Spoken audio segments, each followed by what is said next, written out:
बजे खत्म होना था, लेकिन अब ये गुरुवार 7 बजे तक जारी रहने वाला है। ये बड़ी खबर आ रही है उत्तर प्रदेश से, जहां पर 2 दिन के लिए लॉकडाउन एक्सटेंड कर दिया गया है। बढ़ते मामलों के मद्देनजर सरकार का ये फैसला।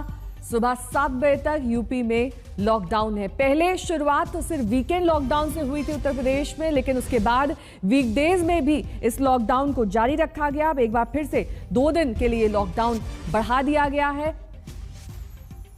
शिवेंद्र हमारे संवाददाता इस वक्त तमाम जानकारी के साथ जुड़ गए। शिवेंद्र, छोटी छोटी किश्तों में लॉकडाउन को बढ़ाया जा रहा है, इसकी एक वजह यह हो सकती है कि लोगों में कहीं ना कहीं खौफ की स्थिति ना आए, जो लोग खास तौर पर रोजगार उनका प्रभावित होता है लॉकडाउन से। देखिए नेहा, साफ तौर पर सरकार ने कहा था कि चूंकि लोगों का व्यापार रोजगार छोटे जो काम करने वाले हैं उस पर असर आ सकता है, इसीलिए वो लॉकडाउन नहीं लगाना चाहते।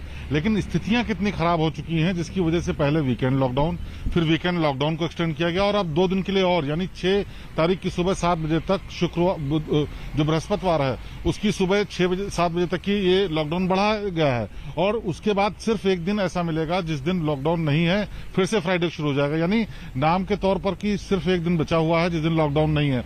और इस लॉकडाउन के दौरान सरकार का कहना यह है कि जो ग्रामीण इलाके हैं, जहां पंचायत चुनाव के बाद तमाम लोग वापस लौटे हैं और वहां संक्रमण की आशंका ज्यादा है, वहां पर सैनिटाइजेशन का काम, वहां पर वैक्सीनेशन का काम, वहां पर तमाम जो और इंतजाम किए जाने हैं, चाहे वो सीएचसी पीएचसी में हेल्थ सुविधाओं की बात हो या फिर क्वारंटाइन सेंटर्स की बात हो, वो सब करने के लिए ये सब किया गया है। लेकिन हकीकत यह है, जिस तरह से केसेस यहां उत्तर प्रदेश में बढ़ रहे हैं, वो लॉकडाउन ही आखिरी विकल्प दिख रहा है और सरकार न मानते हुए भी उसी की तरफ बढ़ने की अब कोशिश कर रही है। मजबूरी भी है, क्योंकि जब तक ये संक्रमण की चेन नहीं टूटेगी, जब तक लोग अपने घरों में नहीं रहेंगे और ये ब्रेक नहीं होगा, तब तक ये संक्रमण कंट्रोल में नहीं हो सकता। और ये सरकार अच्छे से समझती है और उसी बीच में संसाधनों का भी इंतजाम करना है, क्योंकि जो इंफ्रास्ट्रक्चर है वो बुरी तरह से चरमरा चुका है। और इसीलिए शायद ये 2 दिन का एक्सटेंशन किया गया है, जिससे कि धीरे धीरे लोगों को आदत भी पड़ जाए, इस बीच में इंफ्रास्ट्रक्चर भी डेवलप कर लिया जाए। और जैसा कि एक्सपर्ट्स कह रहे हैं कि मई के मध्य तक, मैं आपके पास, क्योंकि दरअसल ये जो पूरी स्थिति है इसमें लॉकडाउन आखिरी विकल्प के तौर पर देखा जा रहा है, क्योंकि इससे चेन ब्रेक होती है। इस बीच